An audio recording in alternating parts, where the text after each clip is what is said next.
Thank you, Roma, and I want to thank Professor Abbas Milani for inviting me here, and I'm glad to hear that it's an evening of this match between the university with Stanford and Homa Sarshar and her husband who is here, having the archives of the Sarshars here. I think it's a wonderful thing for them and wonderful thing for the university.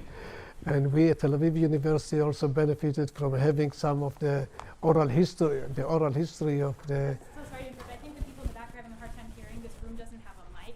So if we can ask you to project as loud as possible. Okay, and I'm glad to be here again at Stanford. The topic is Iran, Israel, and the United States, the changing Middle East. My main focus would be on Iran, and through the prism of Iran, I would also look at my own country, Israel, and the United States, and in the changing Middle East, and a lot is being changed recently. Let me begin with the obvious. I think that to make clear, we understand that Iran is a very complex country. Many people think it's totally white, many other things it's totally black, and there are so many different faces to Iran, and in any given time you can see different attitudes and different ideological and political preferences within Iran.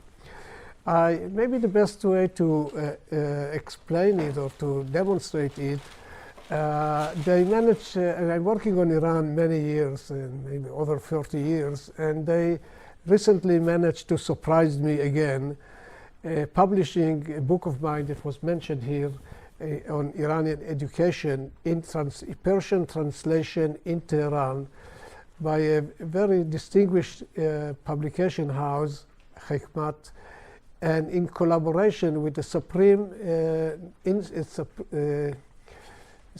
Council of Cultural Revolution. Now, whoever knows what is the Supreme Council of Cultural Revolution, which is one of the most radical organizations in Iran, would be surprised to hear that they translated a book by an Iranian professor, let alone describing it as the best book on Iranian education, endorsing the conclusions. Some of them clearly, specifically say that the Cultural Revolution was bad and failure. Of course, they deleted all reference to me being an Israeli. All the thanks that I gave to my good friends in Israel have been deleted. Even the book was dedicated to my wife, and they deleted these as well. But in this case, my wife was not very unhappy, because I told her that instead of the dedication to her on the same page, they put Bismillah Rahman Rahim. So I think she was even pleased to see it. So, and then there are other things that is being recorded. I don't want those who will read the preface that they added and the conclusions that they added to it would be surprised to see who are the people who initiated the translation. It's totally unbelievable. And in the conclusion, when I said that the Cultural Revolution stopped at the gate of the university, they shut down, this same council shut down the universities for 3 years in Tehran, in Iran, to Islamize the curriculum and the university faculty. And they reopened it, and again, the new education, modern education, has been really in place. This war that was in the late 19th century between the traditional Islamic education and modern Western education won. And the strength of Iran today is not only missiles and nuclear energy.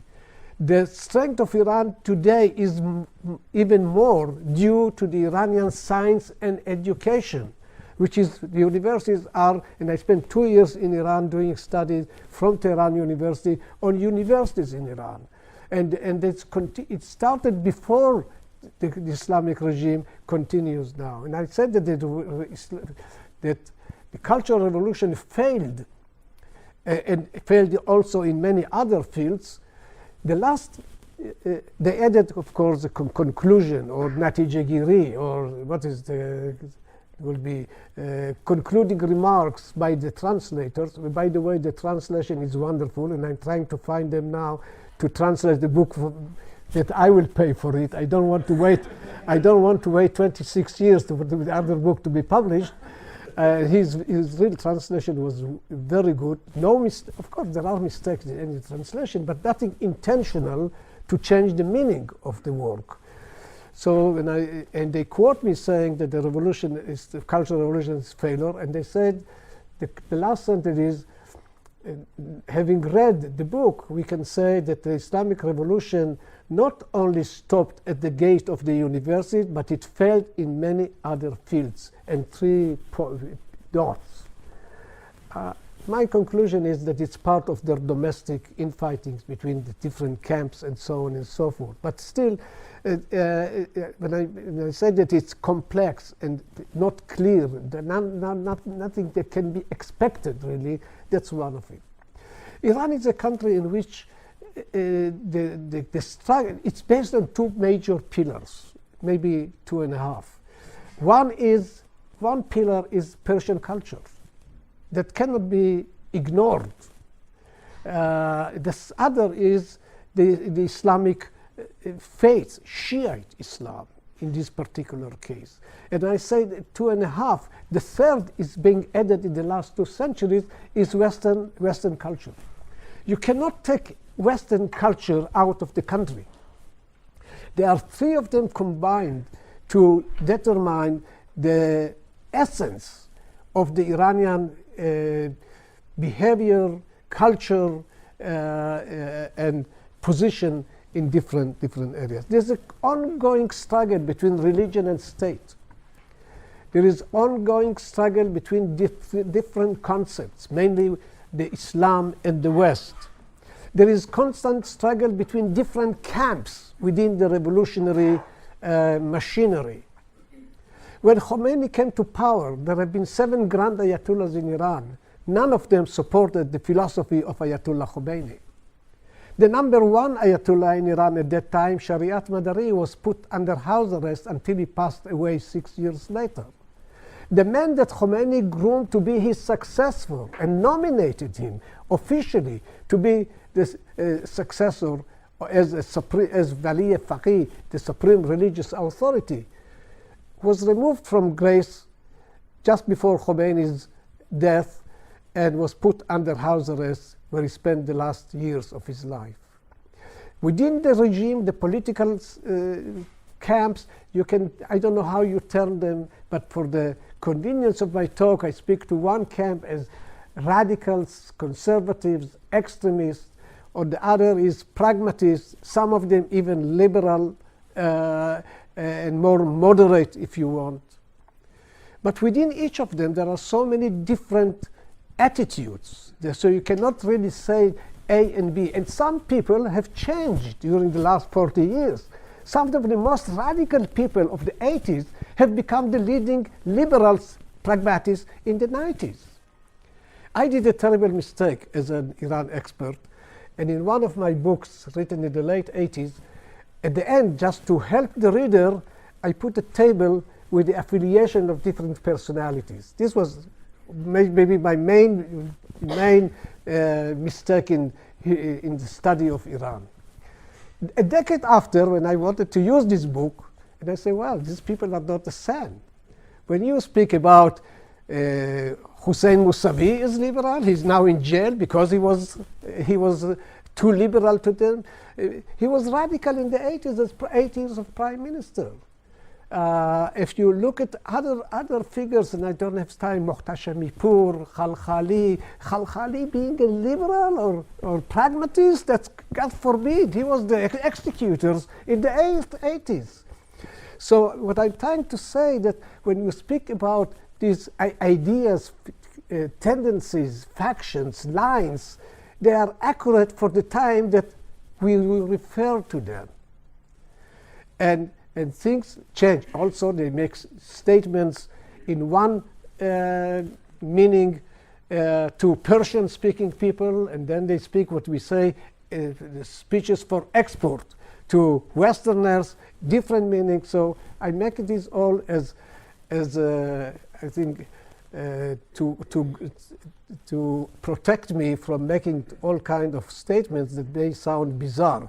Maybe there are other things that will be bizarre regardless, but I think in this affiliations, it's very difficult. And as a background to my talk, I want to raise 3 questions that I think are important to understand Iran and its policy. What was this revolution about?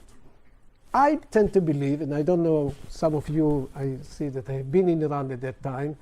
I saw just the beginning of the revolution and left the country. I came for 1 year to do a study, but in Iran you cannot do anything in 1 year. If you want to do serious study in archives, you have to organize first the archives and then start working. You have to have connections, good connections, and thanks God I had at that time, but it took a longer time.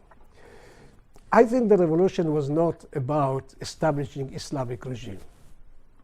The Iranian revolution, like any other major revolution that I know in history, was based on 2 targets, 2 aims: social justice and political justice. Life was bad, and people wished to give better life to their children. So it was, I can sum up, the revolution was about providing bread and freedom, welfare and liberties. If this is correct, the stability of the regime does not depend on the measure of return to Islam, but rather a degree to which this regime would be able to satisfy the initial wishes of the people of Iran. And so far, it has not yet accomplished much. There is no greater freedom in Iran today that used to be under the Shah, and the Shah was not a Democrat. I learned to appreciate democracy when I was in Iran. For the first time, as coming from a relatively to the region, democratic state, to come to Iran, in 1 day you understand this is the rules of the games are different. So the Shah was not a Democrat. But today there is no much democracy. I was discussing it with a friend of mine from one of the Iranian universities. It is about this dichotomy between some measure of openness that exists from time to time, and on the one hand, and the suppression that we see in Iran on other occasions. And he told me, it was for me a kind of eye-opener. You know, David, they tell you there is no freedom the freedom of expression in Iran. That's not true. We have freedom of expression. What we don't have is freedom after expression. So it is. I think this explains the problem that the Iranian people feel of really not. This is not really freedom, and there is no better welfare for the poor people. I mean, for the rich, there was never a problem in Iran. And Iran is a country divided to poor and rich more than almost any country that I know. So the underprivileged society, the Mustazafan, for which the revolution came, are not having much better.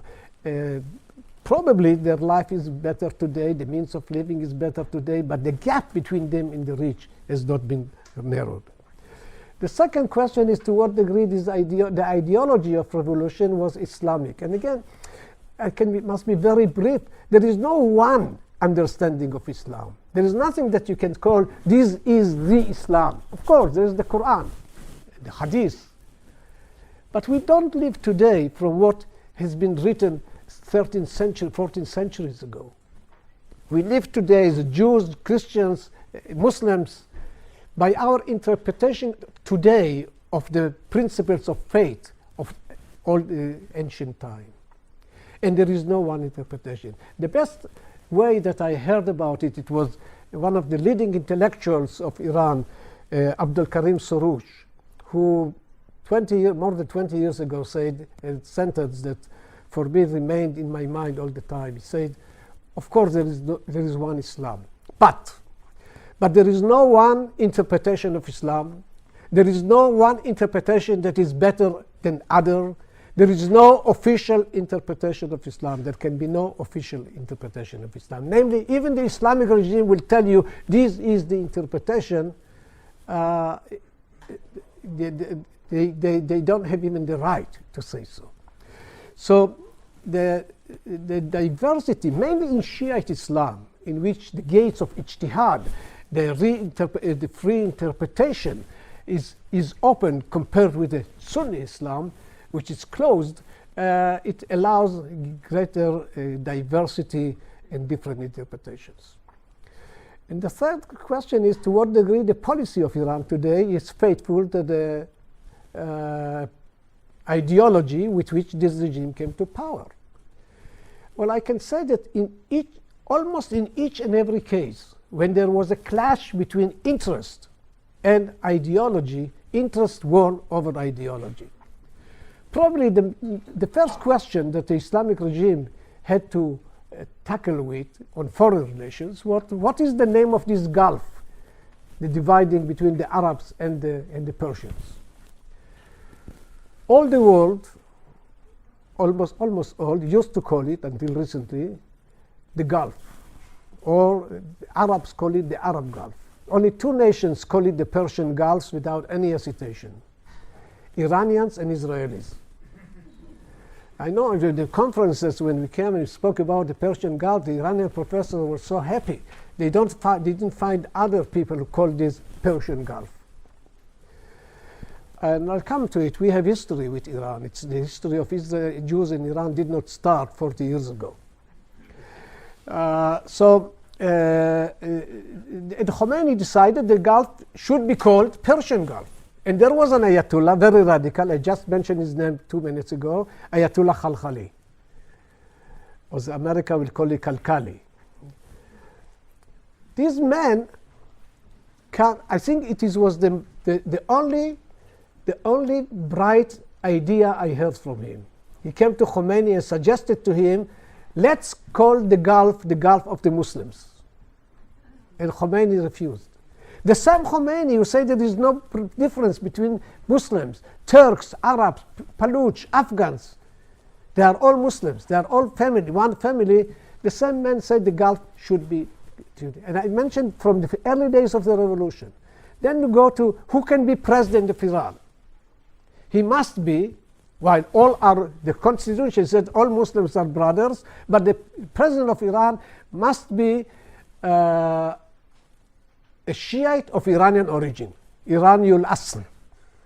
And in the first presidential elections, one of the leading candidates was Jalaluddin Farsi, Jalaluddin the Persian, who unlike Jamaluddin Afghani, who was Persian, Jalaluddin Farsi was disclosed 4 days before election that his father was born in Afghanistan.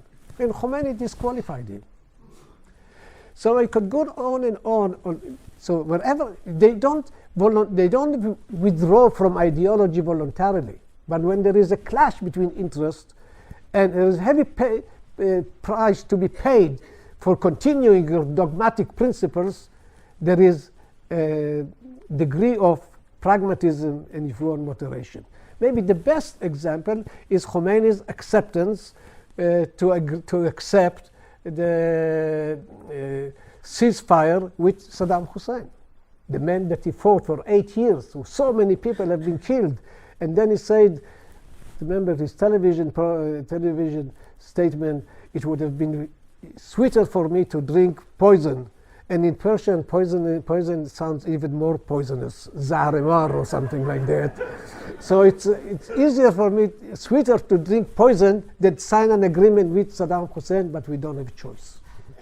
Now, who is the interest of whom we are speaking about? And this is the tricky question. It can be interest of the revolution, interest of the state, interest of Islam, or interest of the supreme leader or the ruling elite. But for them, this is not a question, because they are all the same. We are Islam. And therefore, interest of the supreme leader is interest of Islam. And to this I will also come in a moment. Now, since you didn't come here to hear about history, but you happen to invite someone from School of History, and student of history, so I have to put this in context. But in the last decade, mainly since with the Arab Spring, there have been a series of change that the Middle East is not anymore the same that we have known before.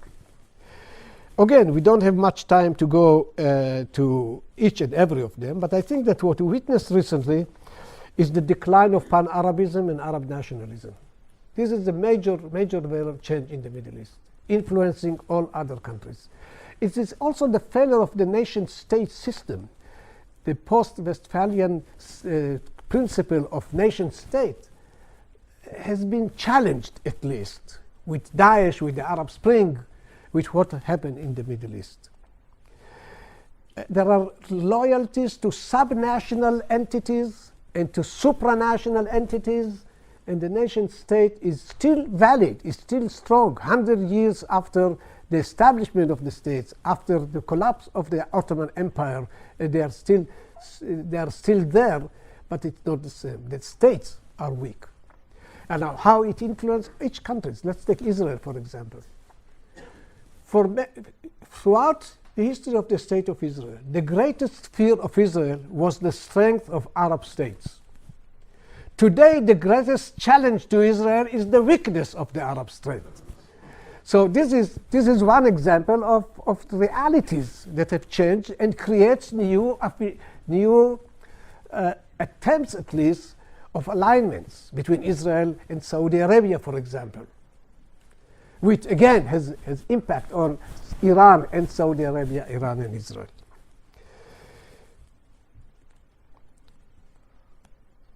There is growing of frustration among the Muslims about the realities of their life. If I quote Huntington, who say that the Muslims are convinced of the superiority of their let me see. I think it started with the inferiority. Muslims are convinced of the superiority of their culture and are obsessed with the inferiority of their power. I think this continues to be the situation, that the Muslim world is not that Islam is weaker, but the strength of the Islam. Islam was supposed to be the leading force in human history. This is the last of the three monotheistic religions. And the reality is that the West is more powerful and Israel is there, and for them this is really difficult to digest. Because even for the Jews, I would say, the Jews were acceptable, tolerated minority under Islamic rule. What happened after 1967 or after 1948, that rather than the Jews be tolerated under Islamic rule, there are so many Muslims living under Jewish control. Without anything to do with your ideas about the rightness of Israel or the Arabs, this is the base of the problem. That the world has gone really out of the rails. And there is also another change. It's, and I want to limit to few issues, the emergence of Shiite Islam. Shiism have always been in the margins of the Muslim world. Even today, it's a minority, and I don't know what is the minority, it's 15% or something like that. Of course, in the Persian Gulf, there are much more. And we didn't know about Shiite Islam. When I was at college, and I studied Islam. We didn't learn anything about Shiite Islam. The first time I learned about Shiite Islam was in 1971. For the first time I came to Iran. It happened to be in Muharram during the Ashura. And I wrote my professors there that what I learned in the books is not what I see in Iran. The strength of religion, the attachment between the religious authorities and the people is totally different. And now, actually, for the first time, we see Shiism is emerging to a status that it has never had in the history of Islam. There is also change in the superpowers and their policy in the Middle East. if you ask me which is the country that has made the greatest services to Iranian national interest, I don't have any hesitation to say it's the United States of America with its Western allies. For the first time in 1991, they crushed the military power of Saddam Hussein, the enemy number one with whom they fought for 8 years with no success. He was crushed by the coalition led by the United States. In 2002, the Americans, with the other coalition or similar coalition, went to destroy the power of the Taliban, and they removed the Taliban in 2002, the enemy number two. Here is the superpowers removed both wings, enemies of Iran, Iraq and Afghanistan. What else can you ask? Well, this is the services of the great Satan. In 2003, they came back and completed the task, removing Saddam Hussein. In 2015, they have given Iran one of the sweetest gifts. It is the nuclear deal. Now, I must say that I was not against the nuclear deal. And I think that I think there is so many problems with this. But the nuclear deal has recognized Iran as a nuclear power. It's recognized the Islamic Republic of Iran. I think it was the first time that mentions the explicit name, the Islamic Republic of Iran. And opened it, unfreeze the sanctions, and allowed Iran to emerge, and did not say anything on Iranian policy on two key issues that I thought is very vital to tackle. Human rights in Iran, there is nothing on human rights. I'm not speaking about women's rights, but women are also human, okay, that's included. And nothing about the regional policy of Iran. While Iran is emerging power in Syria, in Lebanon, in Gaza, in the West Bank, in Yemen, in Iraq, there is nothing about this. But still, the Iranians claimed at the same time that the cold debt to America is part of the DNA of the Islamic Revolution. Come on, you are given this new reality. Stop with your nuclear weapon and start a new chapter. And in the where is Roma? Where I have to press this? The people in humanities are not good in technology. Okay, this is the one, yes. This appears in the website of Ayatollah Khamenei. Moshte Ahanin, the Iron Fist. And I'm not going to say what they said about, this is immediately after the nuclear has been agreed upon. And they claim that, that these nations, well, maybe I'll read to you a sentence or two from the statements of the Minister of Defense of Khamenei. We have broken the power of the United States with Moshte Ahanin, which is all you see here. They are all airplanes, tanks, and all kind of. Strangely, I didn't see Allah, because usually the Moshte Ahanin is the arm of God. Khamenei, those who leveled sanctions against us yesterday are dying today because Iran has become the region's foremost military power. Revolutionary Guard's website, Iran is becoming a power equal to America in the world. A defense minister, despite their great pride, the regime of the arrogance sat humbly behind the negotiation table and obeyed the rights of the Iranian nation.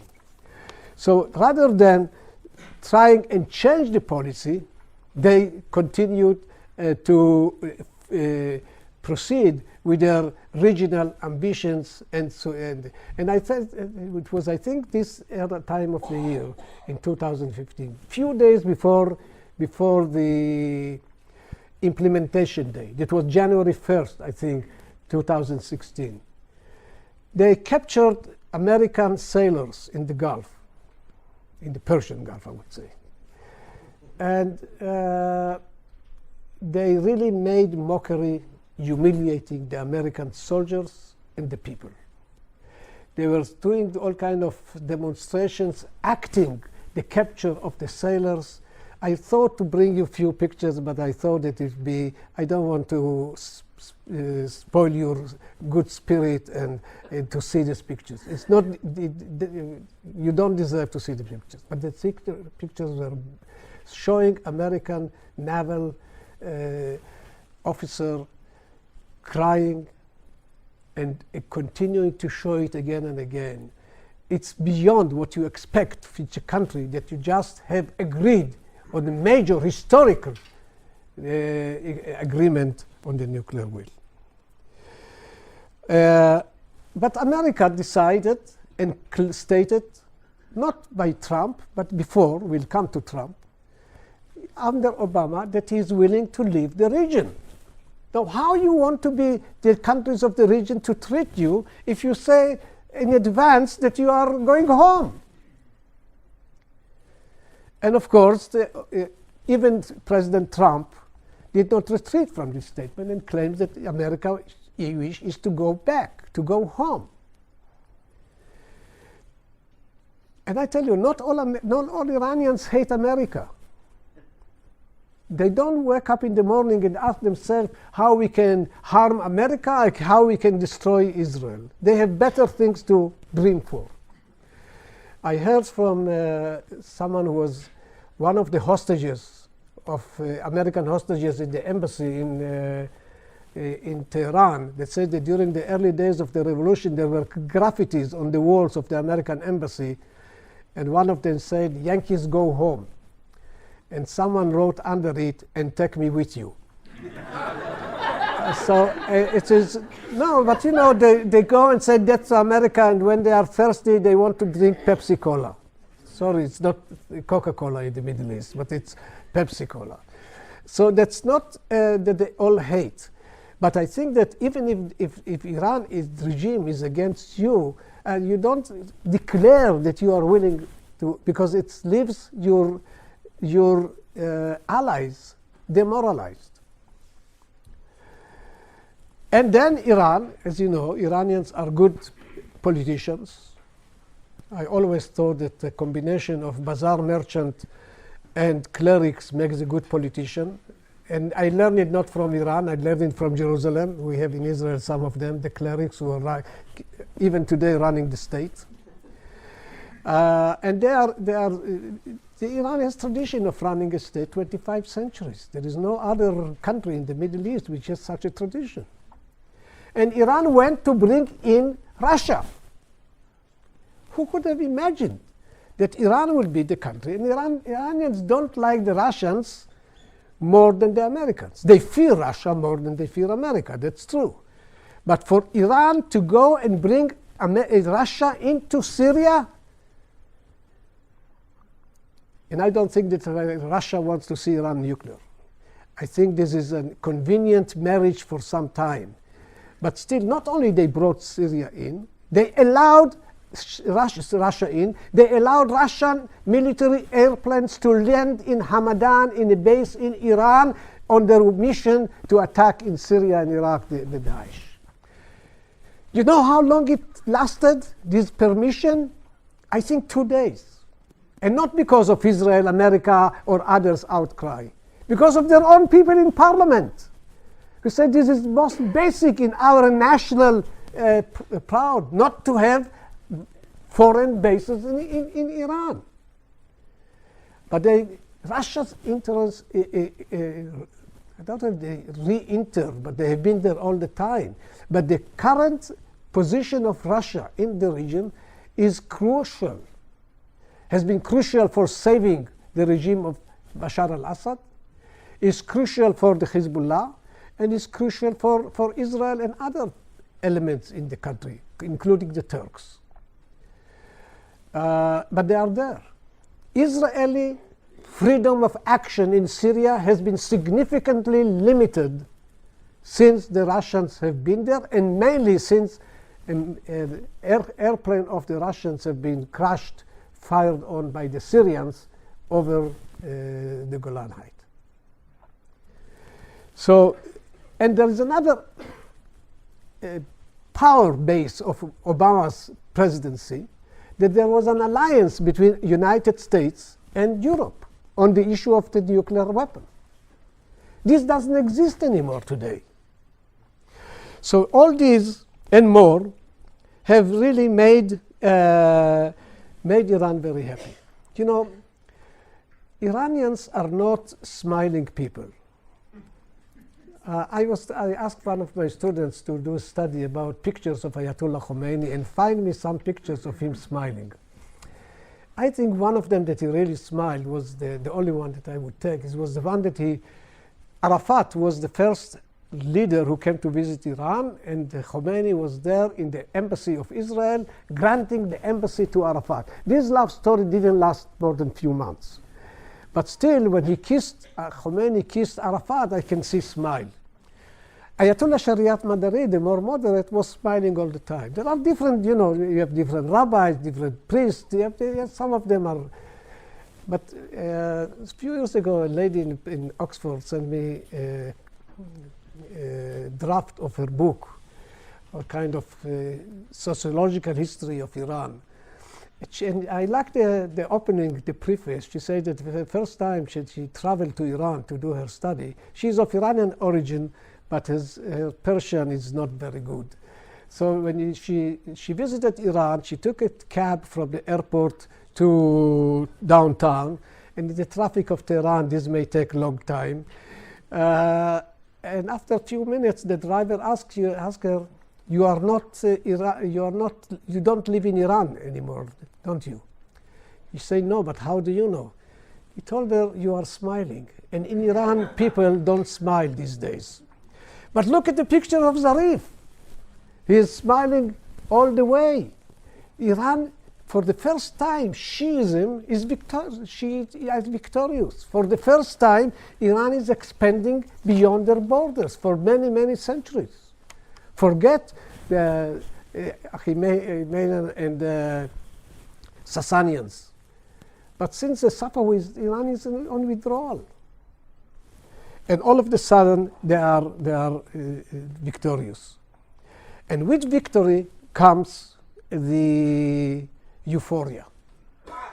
And I think I'm going from topic to topic, but I think that I meant to say it when I speak about Israel, but I think that part of the problem that Israel has with Iran is because we are too similar to each other. Persian Shiites and Jews Israelis,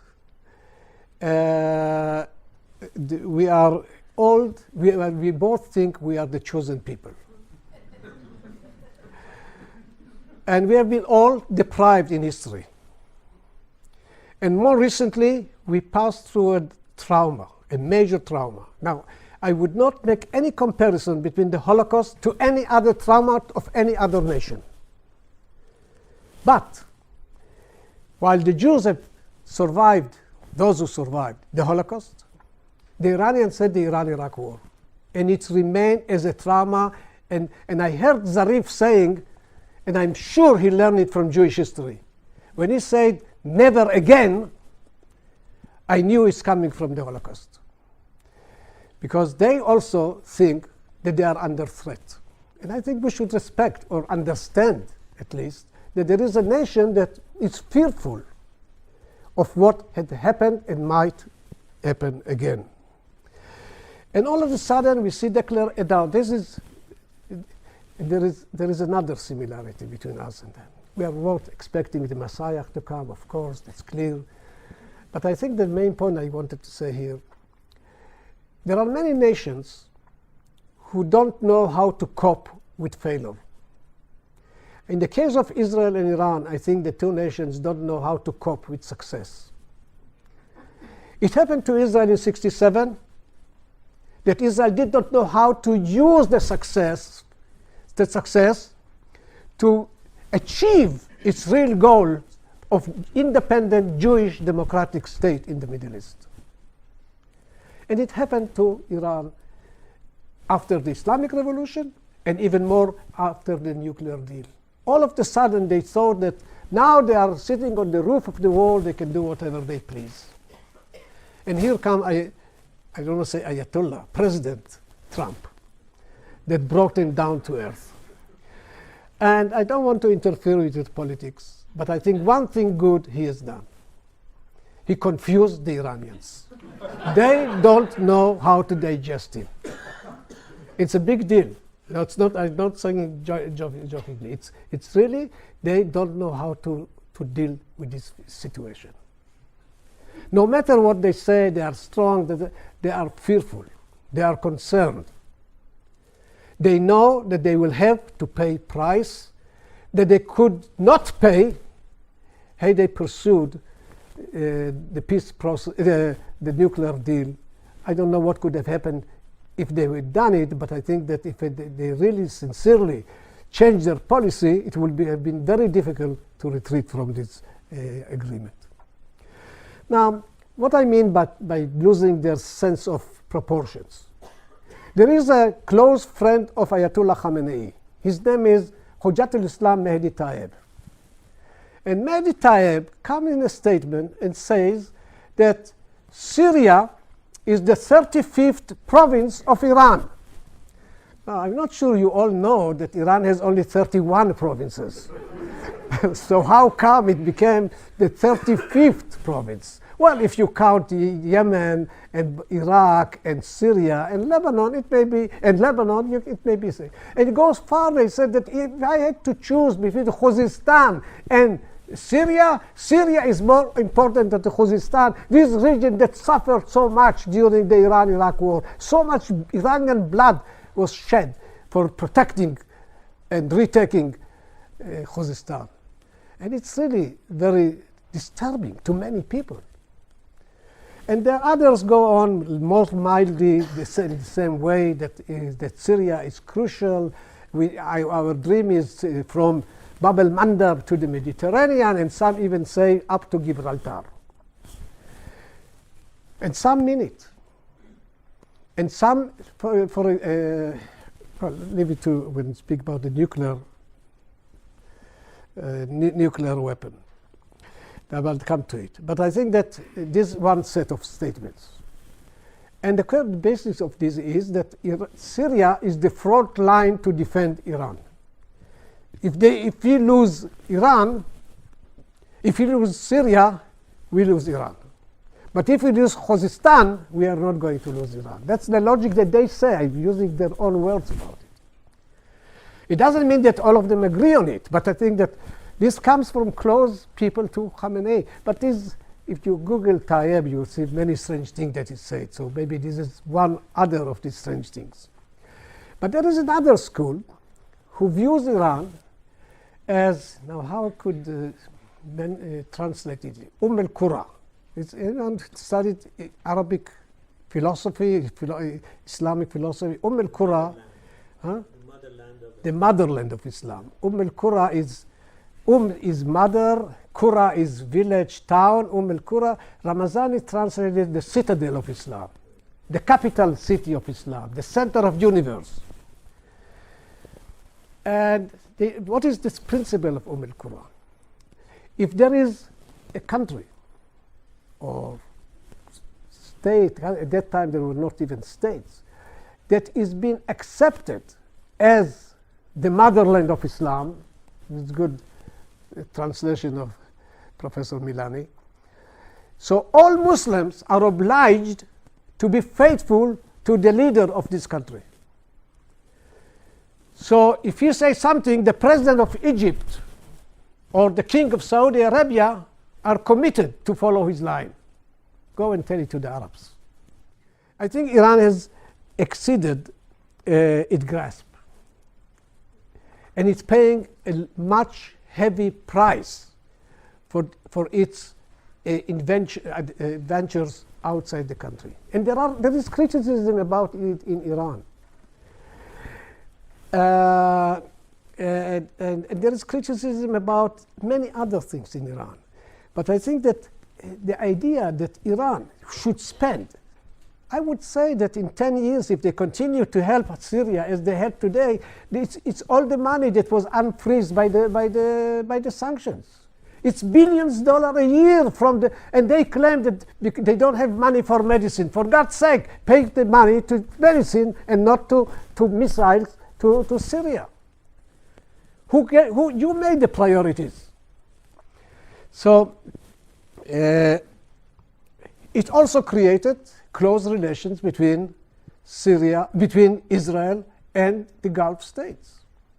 The Prime Minister of Israel was in Oman. Well, in Oman, Israeli Prime Minister have been in the past. Sultan Qaboos has been more moderate than the other Arab Gulfs. Qatar, on the one hand, they help the Hamas, sending money to Israel to give to the Hamas. On the other hand, they welcome Israelis. But it's, generally speaking, Israel is really in better relations with Saudi Arabia, with Qatar, with the Emirates, with Kuwait, with Oman, and it's another outcome of this deal. Usually I leave few minutes only to speak about Israel, because I think that you all know the relations, so to speak, between Iran and Israel. Iran and Israel has been very good friends until the Islamic Revolution. In the Jewish memory the memory of the Jewish people, Iran is good. You go to two periods, 25 centuries apart: Cyrus the Great and Muhammad Reza Shah Pahlavi. When I was in Iran, they called him Papa Levi, Father Levi, which is they even made him appear Jew. So these are the two. And people of Israel, in the 80s for sure, even later, they are not really enemy of Iran. Last year I met Professor Milani in Los Angeles, and I told him a story. When I was in the 80s, I was the head of the Iranian Jewish Federation. Not that I was very happy about it, but there were so many new immigrants, and we wanted to help them to be absorbed and put them at universities. Iranian universities were shut down. Some of them came without certificates, so I thought that's my responsibility to help the young people. And then I gave a lecture in a synagogue in Hulon, near Tel Aviv, about welcoming them to Israel and telling them all kind of wonderful stories about Israel, legends about Israel, whatever. And then at the end of my talk, one of them raises his hand. I want to ask a question. Say, Professor Menashri, when do you think we can go back to our homeland, to Vatan? Kemedunim bargardim bevatan. I was so unhappy with this question. After 25 centuries, you came to your homeland.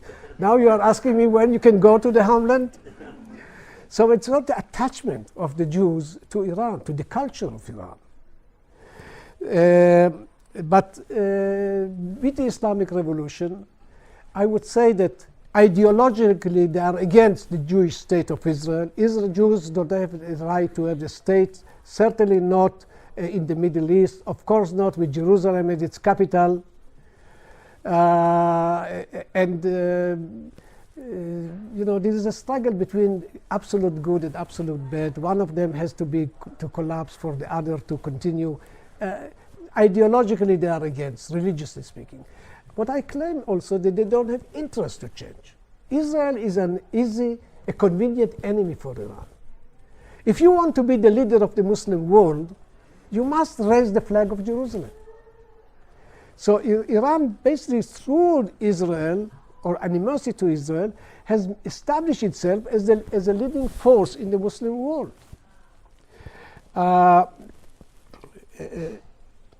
And then if you have people criticize you for many years about the economy, you said Israel, or the Shah, it doesn't matter, we have to blame. But there has been limit how many years you can go on and say the economy of the problem are because of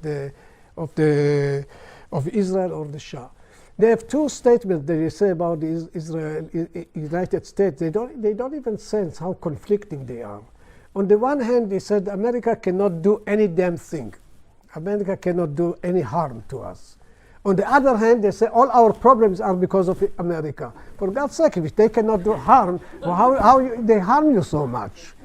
So, but it's been in their mind that they cannot do harm, but they have done all kind of things. Now, recently, I think that the Israeli dilemma is what to do with Iran. There is no dilemma in government. That Israel is the main enemy. Even today, when Israel has discovered the tunnels going from Lebanon into small, it's not small, it's relative to Tel Aviv, but it's a town in Israel, Metula, and acted against it, the statement is Iran is responsible. Iran is responsible for everything, if they do or don't do. But today, Iran is on our borders with Syria, on our borders with Lebanon, on our borders with Gaza, and in the West Bank with the Muslim al-Jihad al-Islami, Islamic Jihad. And Prime Minister Netanyahu has made a long mileage with these Iran issues. Some of the statements I cannot accept. For example, when he said in Los Angeles, I think in 2007, in a big conference of the Jewish federations, that the year is 1938 and Iran is Germany. And Ahmadinejad is Hitler. In front of 5,000 people, and this was the mantra in his talk. I had the misfortune to speak after him, together with his chief political advisor, now his enemy, Professor Uzi Arad, and I started my talk saying, ladies and gentlemen, the year is not 1938 and Iran is not Germany. Why? Not because Ahmadinejad is nice, he's not. But by using Nazi Germany so often, we undermine the historical significance of the Holocaust. In my lifetime, I know I'm very old, but still, since World War II, President Nasser was Hitler, Arafat was Hitler, Saddam Hussein was Hitler, Daesh is Nazi Germany, Ahmadinejad is Hitler. So what I'm going to tell my grandchildren, what was Nazi Germany all about? No, my family, direct family, parents' family have not been really annoyed by these Nazis. But the family of my wife had been really demolished. When I got married and I asked my father-in-law, who on your side should we invite? He told me, I don't have any family. Not even a single person that he knew before the war, he still could see after the war. And only passed away, after he passed away, we found a document in Yad Vashem, in these archives, that he left it. He was married before and had a child. So why we have to mention it? Or Iran's existential threat. After establishing the Center of Iranian Studies, I commissioned a survey, public opinion, about how Israelis are fearful from this threat. I was astonished to find that 1 out of 4 young people say that if Iran will be nuclear, they will consider seriously leaving the country. That's what we want. I know the Silicon Valley is full of them, regardless of the Holocaust or not Holocaust.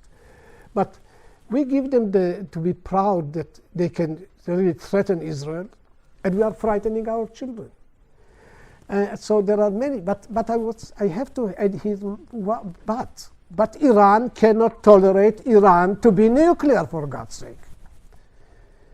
When I heard Ahmadinejad in the UN in 2005, you know, the Iranians hate America, but Iranian presidents will never spare an opportunity to visit New York, and they have only 1 chance a year to visit New York during the General Assembly of the United Nations. There is always the president will be there. Ahmadinejad, he was just elected, he came to New York, he gave a talk, he went back and was discussing with an Ayatollah, I think it was Ayatollah Jannati. He was sitting on the floor and telling him about his experience in New York City and the UN.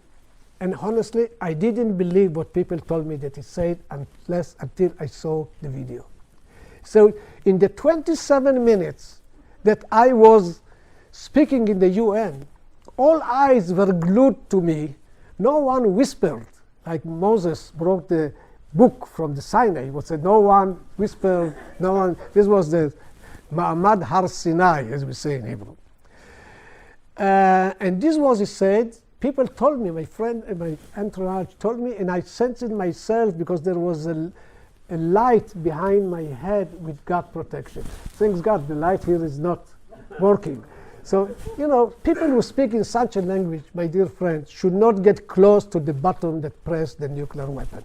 Period. There's no argument about it.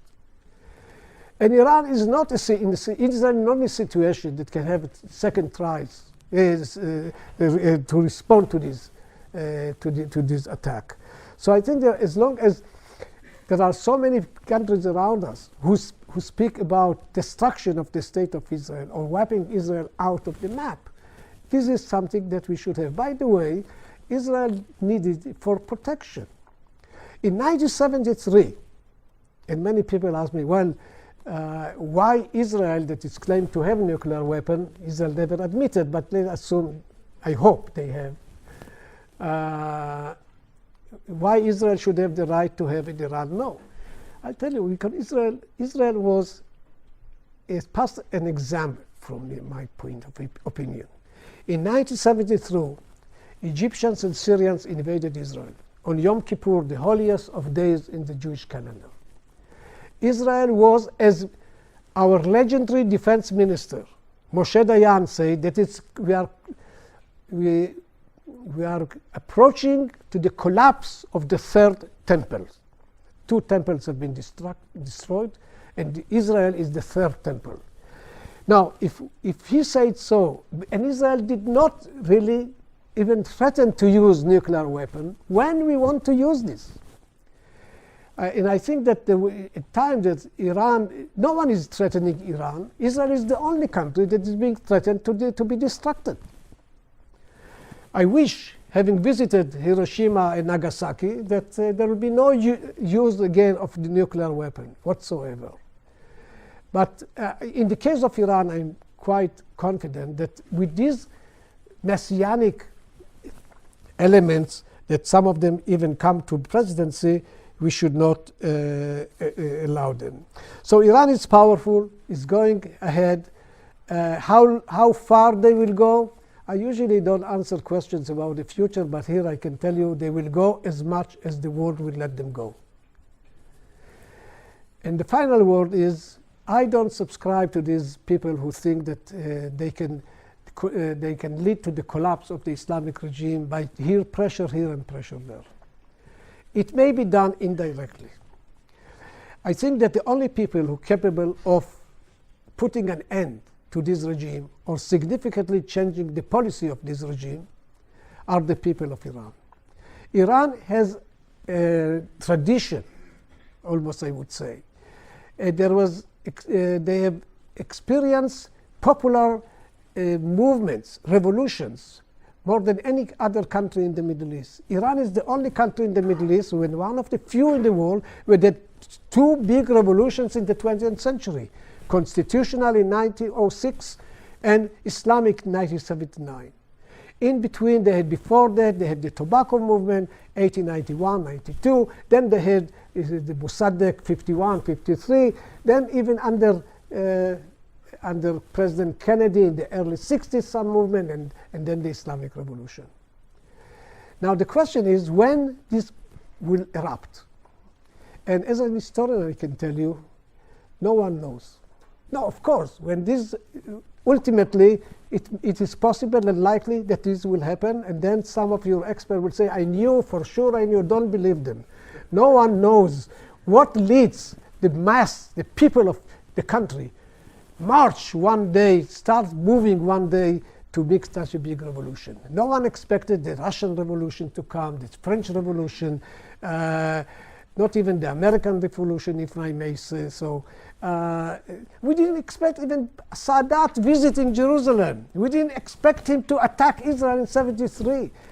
There is a limit how much we can foresee the future. But this will probably happen because the situation of the poor people is so bad. And on the other hand, there are the forces of suppression. And almost 20 years ago, in 1999, and I end with this, In 1999, an article by a leading Ayatollah in the newspaper Jami'ah wrote an article and asking the people to obey the true Islam and not cross certain red lines. And a young student responded a week later with an article, the title I liked very much, Pedar Jami'ah Javanas, Father, the society, which is the name of the newspaper, Jami'ah, is young.